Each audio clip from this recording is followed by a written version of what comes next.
I've always hated the sound of my mother's heels. That sharp click click click echoing down the hallway was like a warning bell. Every time I heard it, I'd tense up, waiting to see who she was coming for. It was never my little sister, Emma. It was always me. Emma was the miracle baby. I was just the one before her. Growing up, it wasn't like my parents were monsters, at least not in the way people imagine. There were no bruises, no screaming fits in the middle of the night. Their cruelty was quieter, colder. It lived in the way my mother's eyes passed over me like I was furniture, in the way my father only spoke to me when he had to.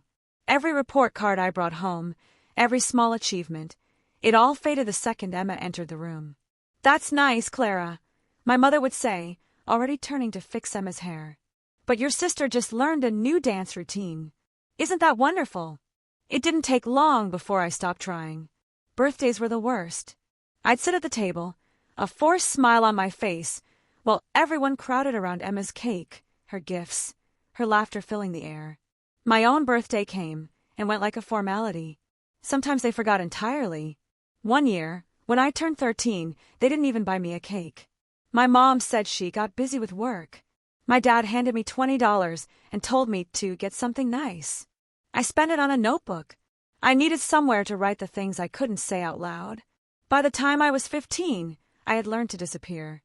I cooked my own meals, did my own laundry, taught myself how to fix my bike because Dad said he was too tired to help. Emma, meanwhile, got a car for her 17th birthday, the same year I had to take the bus to my night job because you're old enough to handle responsibility, Clara. I remember one night so vividly it's burned into me. Emma had a dance recital, the usual big deal. Everyone went. Mom, Dad, even Grandma. I stayed home because I had a shift at the diner. When I got off, I walked the 3 miles home in the rain. The house was dark. They'd gone out to celebrate. I sat in the kitchen, soaked to the bone, staring at the leftover food I had cooked for them. Cold, untouched. That's when something inside me cracked. Quiet, but final. I stopped calling them Mom and Dad after that night. In my head, they became her and him. When I graduated high school, no one came. They said Emma had a regional dance competition, and you understand how important this is to her future. I smiled, told them I understood, and walked across that stage alone. I remember looking into the crowd, hundreds of parents cheering, crying, taking pictures, and feeling absolutely invisible. At 18, I packed my bags and left. I didn't tell them where I was going. I doubt they noticed I was gone. For a while, I tried to build a life. College, a job, a tiny apartment that smelled like freedom and dust. But no matter how far I went, that hollow feeling stayed, the echo of being unwanted. Every success felt empty because the people who were supposed to love me never cared enough to see it. Then one evening, 2 years later, I got a message. It was from Emma. "Hey, Clara, Mom's been asking about you. She's not doing well. Maybe you could visit." I stared at the screen for a long time. My first thought wasn't worry, it was why now? Why ask for me after all these years? After forgetting every birthday, every graduation, every moment that mattered? Still, curiosity won. Or maybe it was something darker. I replied, "I'll think about it." That night, I pulled out my old notebook, the one I bought with that $20 bill. The pages were filled with every memory, every slight, every cruel silence. I read them all, one by one. By the time I reached the last page, my hands were shaking. I realized something then. I didn't just want them to notice me. I wanted them to regret everything. I wasn't that invisible little girl anymore. And if they wanted to see me again, they would, but not in the way they expected. It took me 3 days to decide to go back. Not because I missed them, I didn't. I just wanted to see what they'd become. To see if the guilt had aged them the way loneliness had aged me. When I drove up the old street, the house looked smaller than I remembered. The paint was peeling, the front lawn was overgrown, and the mailbox leaned to one side as if it, too, had given up. I stood at the door for a full minute before knocking. My mother opened it. For a second, she didn't even recognize me. Her eyes flickered with confusion, then widened in that fake, performative warmth she'd always used for strangers. "Clara! Oh my God, look at you!" Her voice trembled, but I couldn't tell if it was emotion or guilt. She hugged me before I could react. It felt wrong, like hugging someone who had once hurt you and forgotten about it. Inside, the house smelled the same, lavender and lemon cleaner, masking something rotten underneath. My father was sitting in his old chair, watching TV, gray hair replacing the man who once ignored me from that exact spot. He looked up, startled. "Well," he said flatly, "look who finally decided to come home." That tone, the same indifferent sting from years ago, it hit me like a slap. But I smiled. "Nice to see you too, Dad." Emma came down the stairs next. Perfect as ever, of course. Her smile was soft, sympathetic, but her eyes avoided mine. "I told them you'd come," she said quietly. We sat around the dinner table that night, pretending we were a family. My mother asked about my job, my apartment, my boyfriend situation. She tried so hard to sound interested, but her eyes wandered toward Emma every few seconds. Old habits die hard. Still, I played along. "Oh, I'm doing fine," I said, stirring my food. "Actually, I've been working in real estate. I help people sell houses." That caught her attention. "Real estate? That sounds wonderful, Clara. You must be doing well." I smiled, sipping my wine. "Well enough."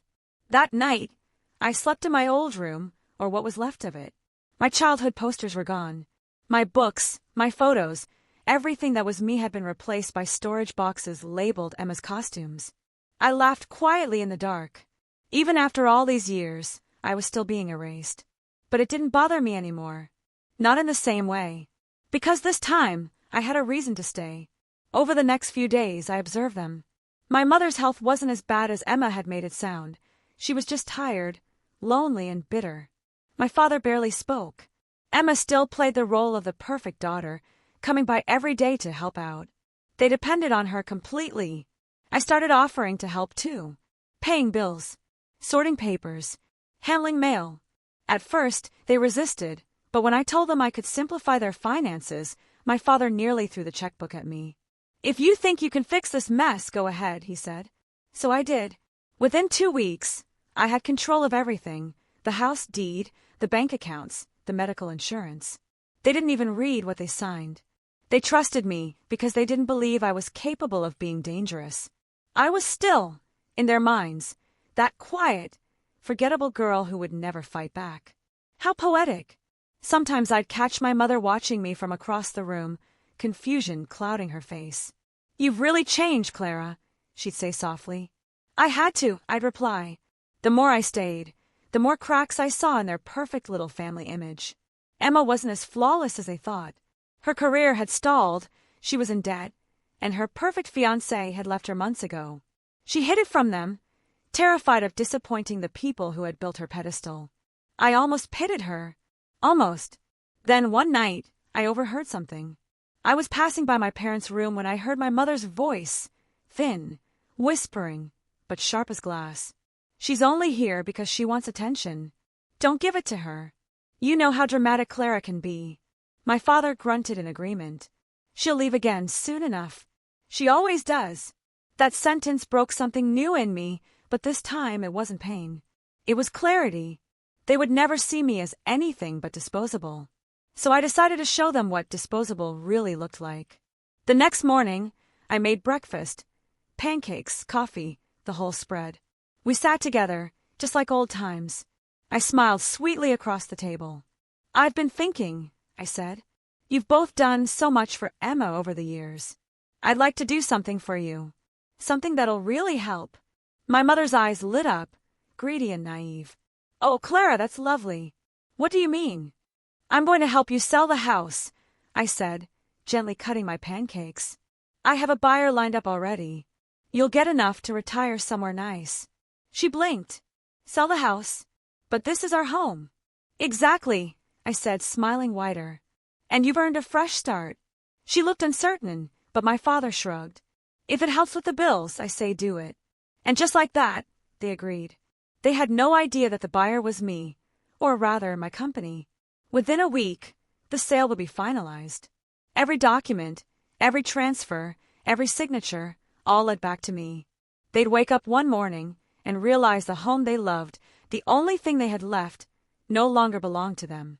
And I'd be right there watching. They always thought I would leave and never come back. They were wrong. Closing day was bright and stupidly cheerful, the kind of weather that makes neighbors come out and peek.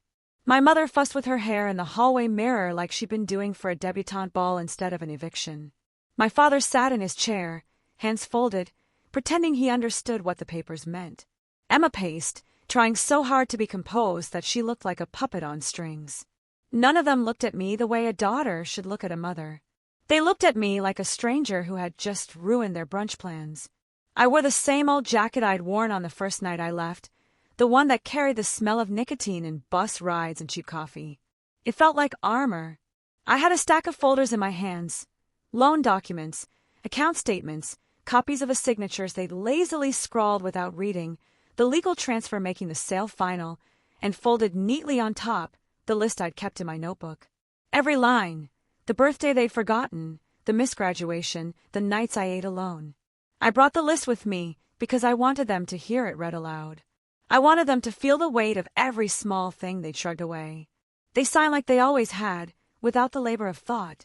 I watched their pens make the same curves and loops they'd used for so many other things, permission slips, checks to Emma's dance studio mortgage statements. Now their marks meant something different. Those little squiggles were a key turning. When the lawyer said, "The property has been transferred to the buyer," I felt nothing at first, just the quiet, clinical way the words fell into the air. Then a slow, sharp heat crawled up my chest. My mother gasped like someone had kicked her. My father's face went gray. Emma's lip trembled, and for a second I saw the frightened child she kept buried beneath all the polish. "You can move out in 30 days," the lawyer read, like it was a kindness. "You will receive proceeds to cover relocation." My mother laughed, a thin, ridiculously brittle sound, and then she started sobbing. Not real grief, a performance. Years of practiced victimhood came out as a sound that tried to earn pity. A neighbor poked their head out of the window and peered down at the tableau on the front lawn. People liked a little drama with their morning coffee. I set the folder with my list on the kitchen table and opened it slowly. I don't remember the exact words I used, because the thing I said was more a thing I felt, sharper than any speech. But I read the list. I read every forgotten birthday, every time I sat with my notebook instead of being hugged, every "you're fine" that felt like a slamming door. "I was not your convenience," I said, voice steady cold. "I was not a rehearsal for Emma. I am not what you made me."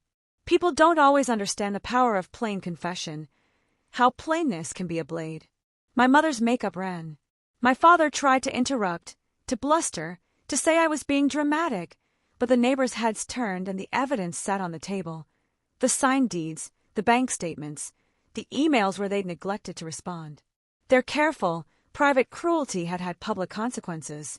Emma's phone buzzed. She answered it with oily composure until she read the message. Her face drained away.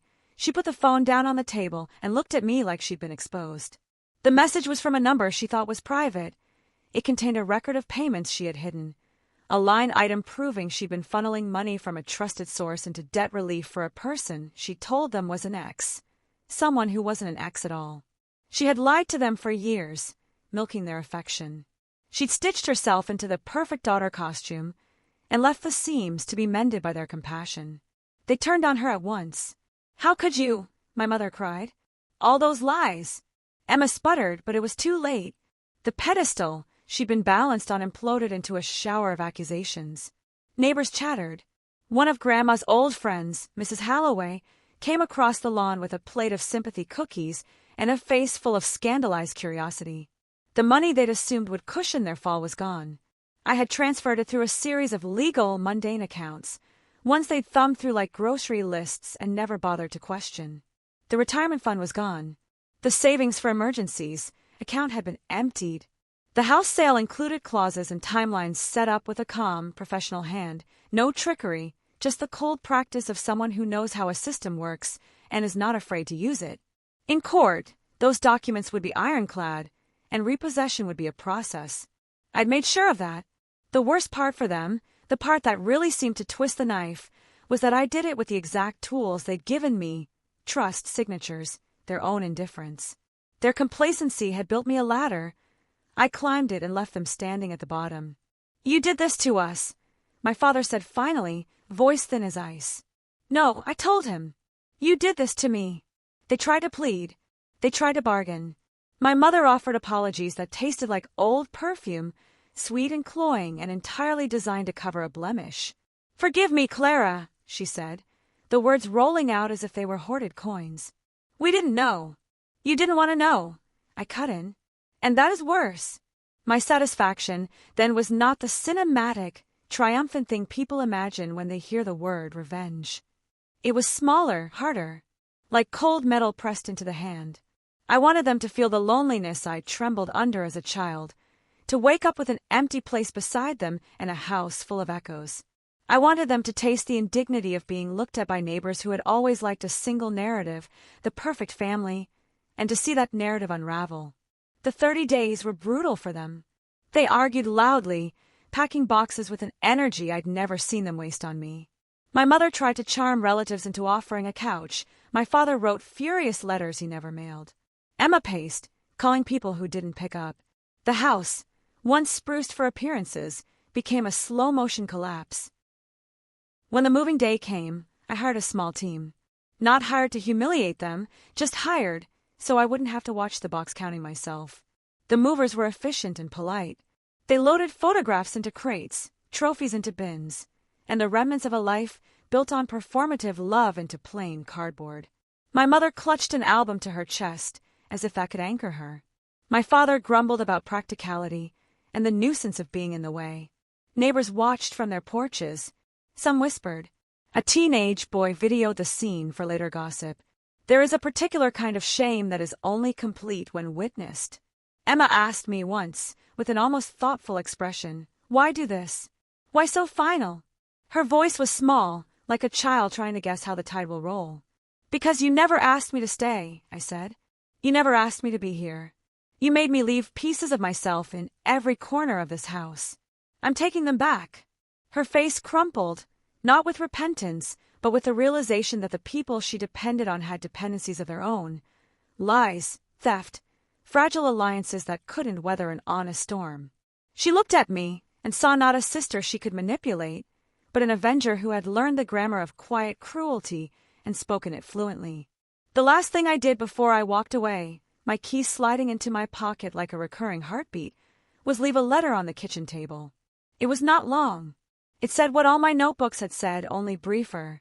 I was small and you made me smaller. You taught me to be useful and invisible. I have learned to be visible. I have learned to be useful to myself.